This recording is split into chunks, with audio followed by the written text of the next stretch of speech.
11 years ago, Jim Parsons' Sheldon unknowingly mocked young Sheldon in The Big Bang Theory, and the scene makes me cringe now knowing how successful the prequel became.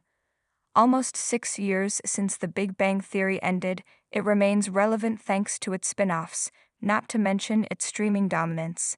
In 2024, Chuck Lorre and Bill Prade's sitcom was the most binged show on streaming, averaging 265.5 episodes per viewer on its main platform Max. While it is an easy watch, some standout moments are now more interesting, considering everything that has happened since it wrapped. It's worth noting that CBS was only forced to cancel The Big Bang Theory because Jim Parsons decided to leave. Recognizing the importance of Sheldon in its storytelling, everyone decided it was best to end it with a complete ensemble. The franchise thrived after thanks to young Sheldon, an origin story for the socially inept genius.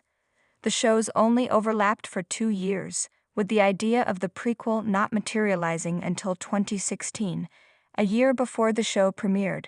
A couple of years prior, however, Parsons' character managed to mock the spin-off, and I can't help but cringe when rewatching it. Sheldon insulted young Sheldon when watching NCIS in The Big Bang Theory. Prequels are important, Sheldon. In The Big Bang Theory Season 7, Episode 12, The Hesitation Ramification, the whole Pasadena gang alongside Stewart gathered in Apartment 4A to watch Penny's special cameo in NCIS.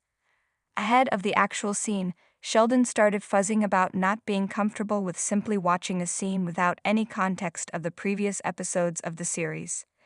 Amy leveled with her boyfriend and put things into perspective by saying that he should think of the past outings as the prequels, and somehow that eased Sheldon's concerns and settled him long enough to wait for Penny's supposed cameo.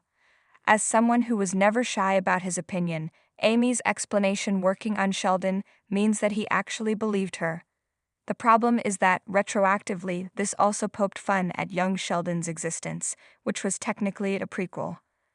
While I understand that Amy and Sheldon's conversation was written before the idea of the Cooper family story in Texas was born, I still cringe whenever I come across this particular encounter.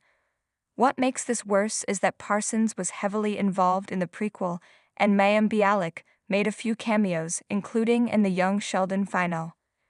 Amy ultimately predicted young Sheldon's canon issues.